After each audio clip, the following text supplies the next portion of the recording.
என்ன சொன்ன ஃப்ரெண்ட்ஸ், நாம் சிக்கன் ஃப்ரை பண்ணி அதில் வந்து ஒரு கிரேவி மாதிரி கோகோனட் மில்கோடு சேர்த்து வெள்ளைக்கறிக்குன்னு சொல்லுவாங்க, எல்லோ கிரேவி. இல்லாட்டி அதே இதை வந்து நாம் மிளகாய்த்தூள் காஷ்மீரி மிளகாயோ இல்லாட்டி இடித்த மிளகாய்த்தூளோ போட்டு அதை வந்து நாம் குழம்பு மாதிரியும் செய்து கொள்ளலாம். அதாவது ஹொட்டாவும் செய்து கொள்ளலாம், ஹொட் அண்ட் ஸ்பைஸியாகவும் செய்து கொள்ளலாம். இல்லாட்டி வெள்ளை கறி மாதிரி, அதாவது பால் கறி மாதிரியும் செய்து கொள்ளலாம். இந்த பால் கறி மாதிரி செய்கிறதுக்கு இன்றைக்கி பால் கறி தான் செய்ய போகிறோம். நல்லா சிக்கனை வாங்கி நல்லா துப்புரவு பண்ணி பீஸாக வெட்டியாச்சு. அதோட மஞ்சள் பொடி, கொஞ்சம் உப்பு, சின்ன வெங்காயம் அவ்வளவும் போட்டு ஒரு 2 ஸ்பூன் எண்ணெயும் சாடையான எண்ணெயும் 2 ஸ்பூன் தண்ணியும் கலந்து போட்டு அதை அவிய விட்டுருக்கோம். ஏன்னு சொன்னால் எண்ணெய் போட்டதுக்கு காரணம் அதில் இருக்கிற அந்த ஃப்ரைட் க்ரன்ச்சினஸ் வாரத்துக்கு. மற்ற தண்ணி போடாததுக்கு காரணம் சிக்கனில் இருக்கிற இறைச்சியில் இருக்கிற தண்ணியும் இதில் விடும்.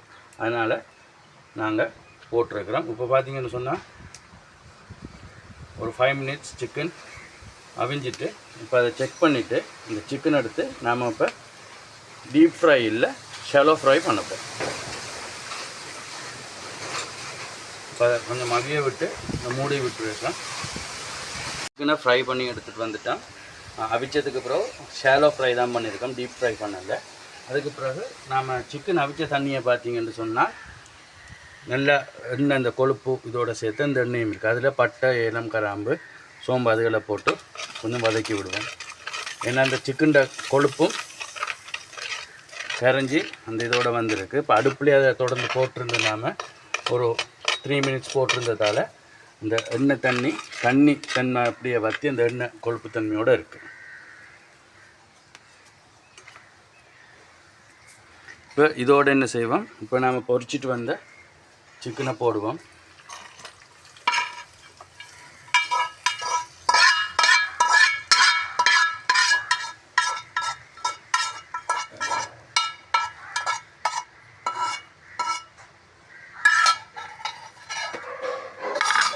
சிக்கனை அப்படியே திரட்டி விடுவோம். இதோட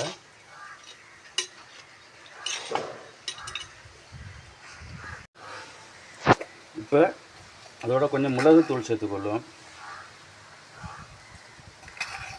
1.5 கரண்டி மிளகுத்தூள். இந்த காரத்துக்கு நாம் சேர்க்குறது மிளகுத்தூளும் பச்சை மிளகாய், ஒரு 4 பச்சை மிளகாய் தான் சேர்க்க போகிறோம். ஏன்னா அது பால் கறின்றதால் இதில் வந்து காரம் பெருசாக இருக்காது. இந்த வெடுக்குத்தன்மை, சிக்கன் வெடுக்குத்தன்மை போகிறதுக்காக நம்ம கொஞ்சம் காரம் அளவுக்கும் மற்றது மஞ்சளும் கொஞ்சம் இன்னும் சேர்த்துக்கொள்வோம்.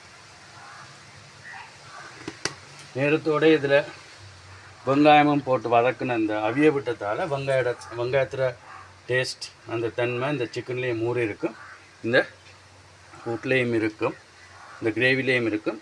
இப்போ கொஞ்சம் உப்பும் சேர்த்துக்கொள்வோம். இதோட நாம் இப்போ சேர்க்குறது தேங்காயை அரைச்சி பிழிஞ்ச 2வது பால்.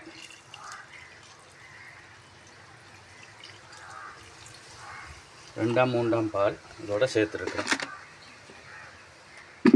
இப்போ இதில் பார்த்திங்கன்னு சொன்னால் சிக்கனை அவிச்ச நாம் அந்த அவிச்சதுக்கு பிறகு ஷாலோ ஃப்ரை தான் பண்ணணும். நாம் சிக்கன் அவிக்கிற நேரம் அந்த எவ்வளோ எண்ணெய் கொழுப்பு இருந்ததுன்னு சொல்லி பாருங்கள், அந்த கொழுப்புத்தன்மை. இப்போ இதை நாம் கொதிக்க விடுவோம். ஒரு 3 மினிட்ஸ் கொதிக்க விடலாம். மூடி கொதிக்க விடுவோம். இந்த நாம் ஆக்கின சிக்கன் பால் கறி ஆக்கியாச்சு. இப்போ மண் சட்டியிலேருந்து அடுப்புலேருந்து இறக்கியாச்சு. மண் சட்டியிலே சமைச்சதால் சுட ஆவி பறக்குது பாருங்கள், சுட இருக்கும். நம்மளோட கறி ரெடி ஆகிட்டு